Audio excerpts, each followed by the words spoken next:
Los Angeles was burning, not with flames, but with the rage of a people who had been pushed too far. Sirens howled across the downtown skyline as armored police vans patrolled the streets, their blue and red lights cutting through the darkness like the eyes of a mechanical beast. The Trump administration had declared war, not on crime, not on corruption, but on the addicted ICE agents, normally tasked with immigration enforcement, had been repurposed.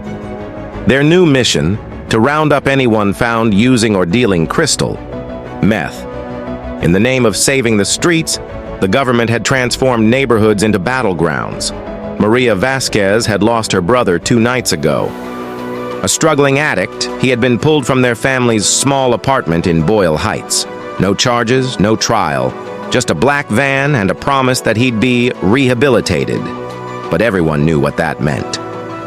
Now Maria stood at the heart of the protest, her fists clenched, her voice hoarse from screaming, "We are not criminals! We are not cattle!" she shouted, and the crowd roared in response. Hundreds filled the streets, waving signs that read, "Treatment, not chains," and "Stop the ICE raids." Across the barricade, federal agents stood in a rigid line, shields locked together.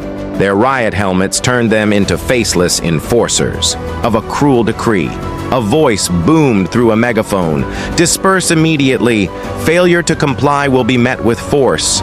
Maria's pulse pounded. Behind her, a young man, a former addict himself, began to sing. His voice, cracked but defiant, spread through the crowd like wildfire. Soon, dozens joined in. The words were simple, old, but powerful. "This land is your land. This land is my land." The agents shifted nervously. This wasn't just a protest. It was a stand against the soul of a nation being carved away piece by piece. Then, a single tear gas canister arced through the sky. Maria didn't run. She stood her ground as the white fog erupted around her, burning her throat, filling her eyes with tears. The world blurred. The sound of shouting, the pounding of boots, the distant hum of helicopters, it all mixed into a chaotic symphony of resistance.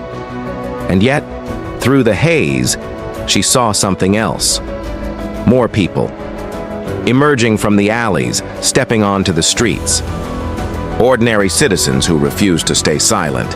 The government thought fear would break them, but fear had only made them stronger. Los Angeles wasn't backing down tonight.